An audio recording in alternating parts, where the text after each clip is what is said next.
शिव जी का हृदय टूट गया, दुखी हो गए। सती माँ से कहा आंख बंद करके कि माँ कुछ और कर लेती तो ठीक था, तुमने मेरी माँ का रूप धारण कर लिया, अब तुमसे मैं अगर पत्नी व्रत संबंध स्थापित करूं तो पुत्र और माँ के संबंध की अवहेलना होगी। मैं संकल्प लेता हूँ आज इसी वक्त से मैंने आपसे पत्नी व्रत धर्म को तोड़ करके मातृ धर्म को स्वीकार कर लिया। आज से आप मेरी माँ ही हैं, मैं आपसे पत्नी धर्म का निर्वहन आपके संग नहीं करूंगा। आकाशवाणी हुई, शिव जी आपकी भावना सफल हो। माँ सती भी समझ गई। कैलाश में जाके शिव जी समाधि में मग्न हो गए। माँ सती उदास रहने लगी। एक दिन की बात है, शिव जी की समाधि टूटी, जाके बगल में बैठने लगी, लेकिन सन्मुख शंकर आसन दीना, अब वाम भाग में आसन नहीं दिया। माता सती का मन दुखी हो गया।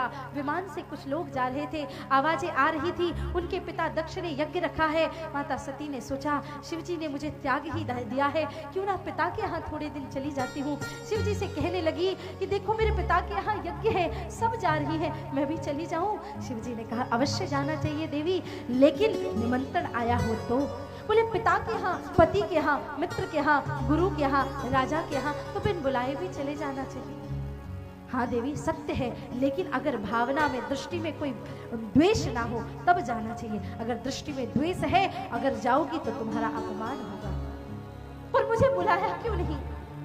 शिव जी कहते दक्ष सकल निज सुता बुलाई, हमारे बैर तो बहु बिसराई। लेकिन सती जी ने एक नहीं सुनी, चली गई। लेकिन किसी ने उनसे प्यार से बात नहीं की। सबने माता सती को देख करके मुंह बनाया।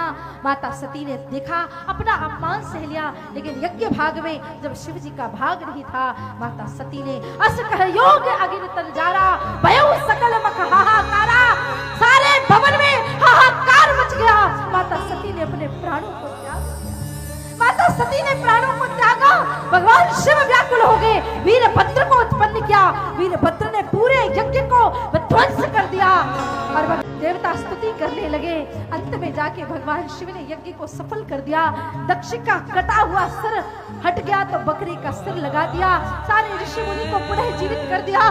लेकिन प्रेम में, विरह में व्याकुल माता सती का शरीर लेके शिव जी चल पड़े। ऐसा पागल हो गए प्रेम में कि मानो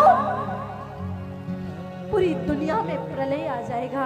तो भगवान विष्णु ने अपने सुदर्शन चक्र से माता सती के शरीर के टुकड़े करना प्रारंभ कर दिया।